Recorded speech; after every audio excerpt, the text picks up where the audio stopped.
శాసన మండలి సభ్యులు రమణన్న గారికి, రమణన్న గారితో పాటు మాజీ మంత్రివర్యులు కరీంనగర్ శాసనసభ్యులు గంగుల కమలాకర్ గారు, నేను రమణ గారు ఇవాళ ఉమ్మడి కరీంనగర్ జిల్లా రివ్యూ మీటింగ్కి ఇవాళ పోవడం జరిగింది. ఇలా పోయిన తర్వాత ఆడ మేము అడిగింది ఏంది, రైతులకి మీరు మొదటి 100 రోజులలోనే రైతు భరోసా అనే ఒక పథకం పెడతాం.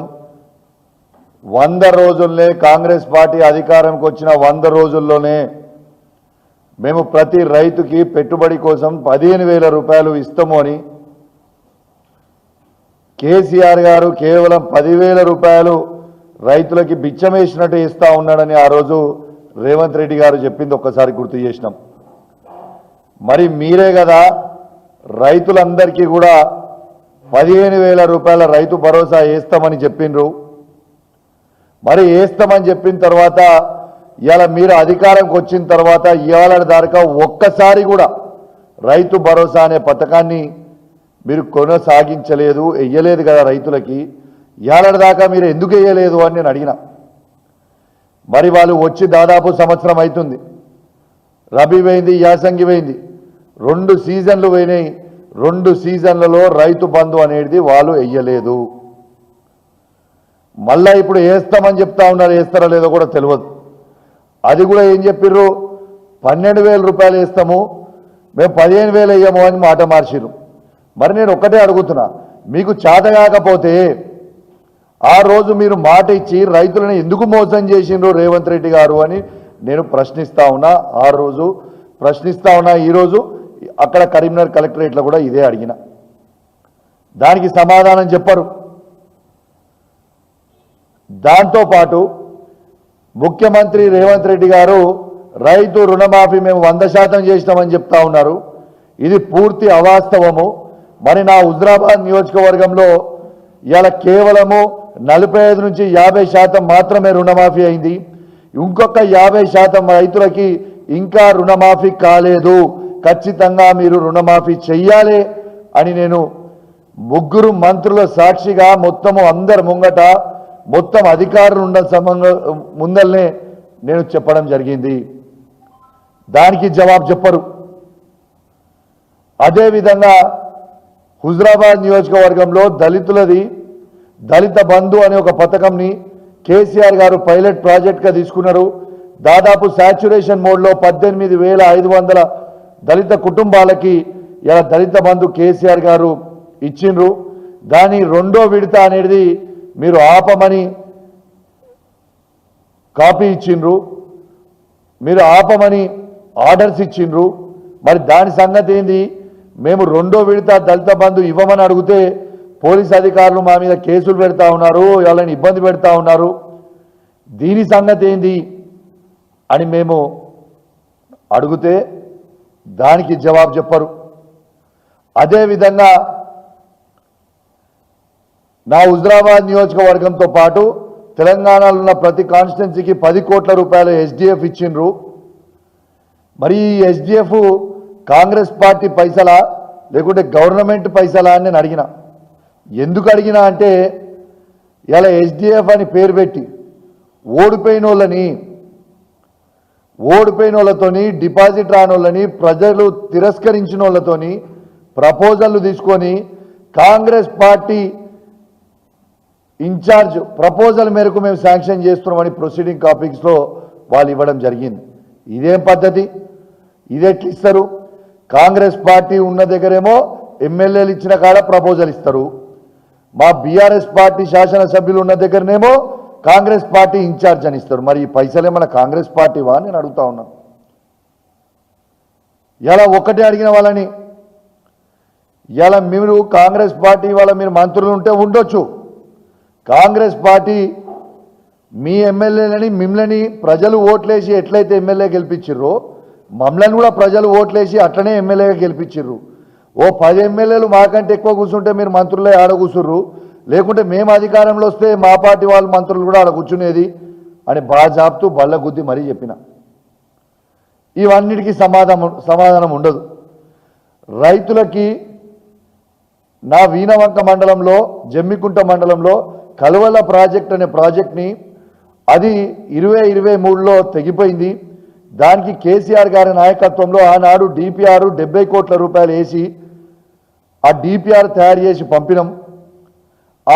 ఆ కలువల ప్రాజెక్ట్ అనేది మీరు కడితే వీణవంక మండలం జమ్మికుంట మండలకు సంబంధించిన రైతులకి దాదాపు 6,000 ఎకరాలకి ఆయకట్టుకి నీళ్లు వస్తాయి. రైతులు అద్భుతంగా బతుకుతారు. దాంతో దయచేసి ప్రాజెక్ట్ గురించి కూడా చెప్పండి అంటే దాని గురించి కూడా జవాబు చెప్పరు. ఇలా ఇంద్రమ్మ ఇండ్ల కమిటీల విషయంలో కూడా ప్రపోజల్ పంపించింది. కాంగ్రెస్ పార్టీ ఎమ్మెల్యేలు ప్రపోజల్ పంపించిందేమో వాళ్ళు యాక్సెప్ట్ చేస్తారు. మా బీఆర్ఎస్ పార్టీ ఎమ్మెల్యేలు పంపించిన ప్రపోజల్ ఏమో రిజెక్ట్ చేసి పెడతారు. ఏ బేసిస్ మీద వాళ్ళ ఇన్ఛార్జ్ల కాంగ్రెస్ పార్టీ ఇన్ఛార్జ్ల బేస్ల మీద ఎంపీడీఓలు కానీ ఎట్లా ఫార్వర్డ్ చేస్తారు? అంటే అధికారం ఉంది కదా, మా ఇష్టం ఉన్నట్టు మేము విర్రవీగుతామని అంటే ఇది ఎంతవరకు కరెక్ట్ అని నేను అడుగుతా ఉన్నాను.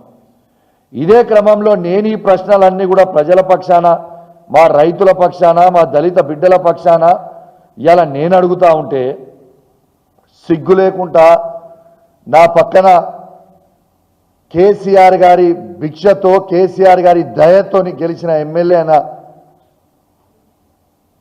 డాక్టర్ సంజయ్ జగిత్యాల ఎమ్మెల్యే గారు నా పక్కన కూర్చొని ఉన్నారు. నాతో ఏమంటాడు పక్కన కూర్చొని అంటే, ఏగా రైతులకు అన్ని గవన్నీ ఎందుకు అడుగుతున్నావు? ఇక మీ బీఆర్ఎస్ పార్టీ సంగతి నేను చెప్తా ఇప్పుడు అని మైక్ తీసుకుంటుండు. ఎస్, నేను ఆయనకు మైక్ ఇచ్చినప్పుడు బాజాబ్తు వ్యతిరేకించిన. అసలు ఈయన ఏ పార్టీలో గెలిచిండు, ఏ పార్టీ తరఫున మాట్లాడుతుండు అని నేను అడిగితే నేను కాంగ్రెస్ పార్టీనే అని చెప్తుండు. నేను ఇవాళ స్పీకర్ గారిని వేదిక మీద నుంచి కోరుతా ఉన్నాను, బహిరంగంగా బీఆర్ఎస్ పార్టీ బీఫామ్ మీద గెలిచి ఇలా నేను కాంగ్రెస్ పార్టీలో జాయిన్ అయినా నేను కాంగ్రెస్ పార్టీ శాసనసభ్యునని సంజయ్ గారు చెప్పారు. వెంటనే సంజయ్ని మీరు డిస్క్వాలిఫై చేయాల్సిన బాధ్యత స్పీకర్ గారి మీద ఉన్నది అని చెప్పి ఈ సందర్భంగా తెలియజేస్తా ఉన్నాను. మీరేదో సంజయ్ గారు మీరేదో తమాషాలు చేస్తామంటే ఇక్కడ చూసుకుంటూ ఊరుకునేటోడు ఎవడు లేడు. ఖచ్చితంగా బీఆర్ఎస్ పార్టీ బీఫామ్ మీద గెలిచిన వాళ్ళని అడుగడుగునా అడ్డుకుంటాం, అడుగడుగునా ప్రశ్నిస్తాం. ఇలా ప్రజల పక్షాన ఉండకుండా సిగ్గుశరం లేకుండా ఇలా సంజయ్ గారు పైసల కోసం అమ్ముడు పోయి ఇలా Congress party agenda BRS party B form మీద గెలిచి రేవంత్ రెడ్డి సంకల జొర్రి రేవంత్ రెడ్డి గారు చెప్పినట్టు మాట్లాడతానంటున్నాడు. ఇలా కొంచెమన్నా సిగ్గు శరము లజ్జ మానం లేదా అని చెప్పి అడుగుతా ఉన్నా నేను ఈ సంజయ్కి. ఇలా బాజాబ్తు చెప్తున్నా, ఇలా కేసీఆర్ గారి ప్రభుత్వంలో ఇలా 1,00,000 కోట్ల రూపాయలు డైరెక్ట్గా రైతుకి క్రెడిట్ చేసిన ఏకైక ఈ భారతదేశంలో ఏకైక ముఖ్యమంత్రి ఆనాడు ఉండే ఈనాడు ఉండే కేసీఆర్ గారని చెప్పక తప్పదని చెప్పి సందర్భంగా తెలియజేస్తా ఉన్నాను. ఏ రాష్ట్రంలో 1,00,000 కోట్లు డైరెక్ట్గా రైతు అకౌంట్లోకి వేసిర్రా? ఆనాడు నేను ఒక్కటే ప్రశ్న అడుగుతా, సంజయ్ గారు కానీ రేవంత్ రెడ్డి గారు దీనికి జవాబు చెప్పండి. కేసీఆర్ గారు ఉన్నప్పుడు రైతు బంధు ఎట్లా పడుతుంది, ఇవాళ ఎట్లా పడదు? కేసీఆర్ గారు ఉన్నప్పుడు 24 గంటల ఫ్రీ కరెంట్ ఎట్లా వస్తుంది, ఇవాళ ఎట్లా రాదు? కేసీఆర్ గారు ఉన్నప్పుడు దినవారం తిరగక ముందే దురదృష్టవశాత్తు ఎవరైనా రైతు చనిపోతే రైతు బీమా ఆనాడు ఎట్లా పడుతుంది, ఈనాడు ఎట్లా పడదు? ఇవాళ నెలకి టంచనగా ఆనాడు కేసీఆర్ గారు ఉన్నప్పుడు టంచనగా పెన్షన్ టైం మీద ఎట్లా పడుతుంది, ఇవాళ ఎట్లా పడదు? ఆనాడు కేసీఆర్ గారు ఉన్నప్పుడు టైం మీద కళ్యాణ లక్ష్మి ఎట్లా వస్తుంది, ఇవాళ ఎట్లా రాదు? ఇవాళ కేసీఆర్ గారు ఉన్నప్పుడు ఇలా కేసీఆర్ కిట్లు ఎట్లు ఇస్తారు, ఇవాళ ఎట్లు ఇయ్యరు? ఆనాడు కేసీఆర్ గారు ఉన్నప్పుడు న్యూట్రిషన్ కిట్లు ఎట్లు ఇచ్చిర్రు, ఇవాళ ఎట్లు ఇయ్యరు? కేసీఆర్ గారు ఉన్నప్పుడు కంటి వెలుగు ఎట్లా నడిచింది, ఇవాళ ఎట్లా బంద్ అవుతాయి? ఇవన్నీ మేము అడుగుతుంటే దివిట్లకి సమాధానం చెప్పలేక మా మీద దాడులు చేస్తాం, మా మీద కేసులు పెడతాం, మిమ్మల్ని బెదిరిస్తాం అంటే ఇక్కడ భయపడేటోడు ఎవ్వరు లేడు అని చెప్పి కూడా ఈ సందర్భంగా రేవంత్ రెడ్డి గారు చెప్తా ఉన్నాను. బిడ్డ రేవంత్ రెడ్డి గుర్తుపెట్టుకో, నీ మెడలు వంచి నువ్వు ఏవైతే 6 గ్యారెంటీలు ప్రజలకు ఇస్తా అని చెప్పినవో ఆ 6 గ్యారెంటీలు నువ్వు ఇచ్చే వరకు నేను ప్రశ్నిస్తూనే ఉంటాం. నీ 420 హామీలు నువ్వు ఏవైతే ప్రజలకు ఇస్తామని హామీ ఇచ్చినవో అవి ఇచ్చే వరకు నిన్ను ప్రశ్నిస్తూనే ఉంటాము అని చెప్పి సందర్భంగా తెలియజేస్తా ఉన్నాను. ఇవాళ నువ్వు కేసులు పెట్టి ఈ పోలీసు వాళ్ళని వందలాది మందిని పెట్టి మమ్మల్ని బెదిరిస్తే ఇలా భయపడేటోడు ఎవ్వరు లేడు. ఇవాళ నేను ఒక్కటే అడుగుతా ఉన్నాను, ఇవాళ నేను ఆ రివ్యూ మీటింగ్కి బాజాబ్తు నేను ఒక శాసనసభ్యునిగా ఇవాళ బాజాబ్తు ఒక శాసనసభ్యునిగా ఇన్విటేషన్ ఇస్తే ఆ మీటింగ్లకు పోయినా. ఇవాళ మంత్రుల ముంగటనే గొర్ర 100 మంది పోలీసులు నేను ప్రశ్నలు అడుగుతున్నందుకు, రైతుల పక్షాన నిలబడుతున్నందుకు నన్ను గుంజుకొని పోతుంటే మీరు ఎందుకు ప్రశ్నిస్తలేరు? ఇది చేయడం మీరు తప్పు అని మంత్రులు ఎందుకు ఆపుతలేరు అని నేను అడుగుతా ఉన్నాను. బరాబర్ మేము అడుగుతాం, అడిగితే జవాబు చెప్పుర్రి. మీకు చేతన కాకపోతే మాకు చేతన అవుతలేదు, మేము తప్పు చేసినామని చెప్పుర్రి. అది ఎప్పుడు మాత్రం చేతన అవుతలేదు, దానికి జవాబు చెప్పరు. వాళ్ళని గుంజుకొని పోయి పోలీస్ స్టేషన్లలో పెడతామంటారు, కేసులు పెడతామంటారు, లేకుంటే దాడులు చేస్తామంటారు. ఏం దాడులు చేస్తారు? ఎన్ని రోజులు దాడులు చేస్తారు? భయపడతామా దాడులు చేస్తే? మీరు ఖచ్చితంగా నేను చెప్తున్నా, పార్టీ మారిన ఎమ్మెల్యే సంజయ్ సిగ్గు శరము లజ్జ మానము అన్నం తింటుంటే ఇలా నీకు దమ్ముంటే రాజీనామా చేయి. నువ్వు రాజీనామా చేయి, ఆడ కాంగ్రెస్ టికెట్ నుంచి పోటీ చేయి, నువ్వు గెలుస్తావా చూస్తా. చలో నీకు దమ్ముంటే సవాల్ విసురుతున్నా, ఈ 10 మంది ఎమ్మెల్యేలను మీరు రాజీనామా చేయరి. హుజరాబాద్ ఎమ్మెల్యేకి నేను కూడా రాజీనామా చేస్తా. పోటీకి దిగుదాం, ప్రజల పక్షాన నిలబడదాం. ప్రజల పక్షాన నిలబడి ప్రజలు ఏమి జవాబు చెప్తారో, ఎట్ట జవాబిస్తారో చూద్దాం. పారి మీకు దమ్ము లేదా? మీకు దమ్ము లేదా? మీ 10 మంది రాజీనామా చేయరి, నేను కూడా ఎమ్మెల్యేగా రాజీనామా చేస్తా. అవసరమైతే కేసీఆర్ గారిని రిక్వెస్ట్ చేసి మా బీఆర్ఎస్ పార్టీ ఎమ్మెల్యేలు అందరం కూడా రాజీనామా చేస్తాం. ఎలక్షన్లకు పోదాం, చూద్దాం. ఇక మీరేంది మేమేందో చూసుకుందాం. ప్రజలు జవాబు చెప్తారు కదా, దీనికి జవాబు చెప్పరు. దాడులు చేస్తాం, కొడతాం, గుద్దుతాం, పోలీస్ కేసులు పెడతాం. అసలు నేను అడుగుతున్నా, నిన్న సిగ్గు శరము లజ్జా మానం ఉందా? మా యాదాద్రి భువనగిరి జిల్లాలో మా పార్టీ ఆఫీస్ మీద దాడి చేస్తారా? తెలంగాణ తెచ్చిన కేసీఆర్ గారి ఫోటో తీసుకొని కింద కొడతారు రేవంత్ రెడ్డి గారు. సిగ్గుందా?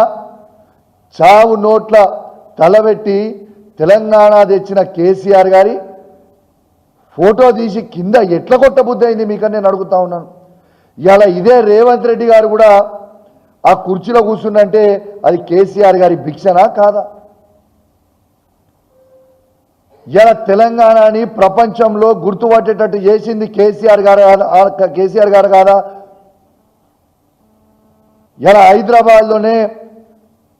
హైదరాబాద్ని ఇవాళ భారతదేశంలోనే టాప్ సిటీగా నిలబెట్టింది కేసీఆర్ గారు కాదా? ఇలా భారతదేశంలోనే ఇలా గ్రామ పంచాయతీ బెస్ట్ గ్రామ పంచాయతీలో అవార్డులు 25 ఇస్తే 19 వచ్చినాయి. అవి కేసీఆర్ గారు చేయబట్టి కాదా? ఇలా 33 జిల్లాలని కేసీఆర్ గారు చేసి అద్భుతమైన కలెక్టరేట్లు, అద్భుతమైన సెక్రటేరియట్లు, అద్భుతమైన పోలీస్ కంట్రోల్ రూమ్లు, ఇలా 33 మెడికల్ కాలేజ్లు, ఇవన్నీ చేసింది కేసీఆర్ గారు కాదా? ఎట్లా చేయబుద్ధి అయిందయ్యా? అట్లాంటి దేవుడు లాంటి కేసీఆర్ గారిని పట్టుకొని ఆయన చిత్రపటాన్ని తీసుకొని కిందేసి కొడుతుంటే తెలంగాణ ప్రజల గుండెల్లో బాధ అనిపించింది. ఇంత దారుణమా, ఇంత అన్యాయంగా ఉంటుందా అని ప్రజలు అంటా ఉన్నారు. అట్లాంటి బాపుని తెలంగాణ గాంధీ అయిన కేసీఆర్ గారి చిత్రపటాన్ని కొట్టడం న్యాయమేనా అని నేను అడుగుతా ఉన్నాను. తెలంగాణ ప్రజల్లారా, అసలు ఈ ప్రభుత్వం ఏమి చేస్తుంది అనేది ఒక్కసారి ఆలోచన చేయండి. ఈ రేవంత్ రెడ్డి ఏం చేస్తున్నాడనేది ఆలోచన చేయండి. ఇందుక తెలంగాణ తెచ్చుకుంది, కష్టపడి తెలంగాణ తెస్తే ఈ విధంగా బిహేవ్ చేయడం ఎంతవరకు కరెక్ట్ అని నేను అడుగుతా ఉన్నాను. అదే విధంగా నేను హెచ్చరిస్తా ఉన్నాను, రేవంత్ రెడ్డి గారు మీకు కూడా చెప్తా ఉన్నాను, నేను హెచ్చరిస్తా ఉన్నాను, నేను డీజీపీ గారికి కూడా హెచ్చరిస్తా ఉన్నాను. మీరు ఈ విధంగా దాడులని ప్రోత్సహించి చేస్తూ ఉంటే చూసుకుంటూ ఊరుకోవడానికి మేమేమి దద్దమ్మలం కాదు అని చెప్పి కూడా హెచ్చరిస్తూ ఉన్నాను. బిడ్డ మీరు ఈసారి చేసిర్రు, మేము చేసినాం. డీజీపీ గారు కూడా చెప్తున్నాం, మేము ఓపికగా ఉన్నాం. మా ఓపికని కూడా మీరు సహించే రేపు ఫ్యూచర్లో సహించము. మా మంచితనాన్ని కూడా మళ్ళీ చెప్తున్న డీజీపీ గారు, మా సహనాన్ని చాతగానితనం అని అనుకోకుర్రి. మీరు దాడి చేసినా మేము ఓపికగా ఉన్నాం. రేపు మేము దాడులు చేసుడు మొదలు పెడితే బిడ్డ ఒక్క కాంగ్రెస్ నాయకుడు కూడా ఇంట్లో అనుకోడు, ఏ ఒక్కడు కూడా పార్టీ ఆఫీస్ మీద కూడా ఒక్కటి కూడా ఉండదని చెప్పి కూడా చెప్తా ఉన్నాం, హెచ్చరిస్తా ఉన్నాం. ఖచ్చితంగా మీరు ఇట్లాంటి దాడులు ఆపకపోతే ప్రతి దాడులు మేము కూడా ఖచ్చితంగా చేస్తాం. ఖచ్చితంగా మీ పార్టీ ఆఫీసుల మీద కూడా దాడులు చేసి తీరుతాం. భయపడే ప్రసక్తే లేదు. మా పార్టీ ఆఫీసుల మీద మీరు వస్తుంటే మా కేసీఆర్ గారి ఫోటోలు కిందేసి కొడుతుంటే మేము చూసుకుంటూ కావాలనే బిడ్డ ఖచ్చితంగా చెప్తా ఉన్నాం. మేము కూడా మీ పార్టీ ఆఫీసుల మీద దాడి చేస్తాం. ఇట్లా మొదలైతే డీజీపీ గారు దీనికి బాధ్యత మీరే వహించాల్సి వస్తుంది. ఎట్లా రేవంత్ రెడ్డి గారు ఆయన సీఎం, ఆయనే హోమ్ మినిస్టరు, కానీ ఆయనకి ఇంచు కూడా ధమాక్ లేదు. కానీ మీరు మాత్రం అధికారులు గుర్తుపెట్టుకోండి.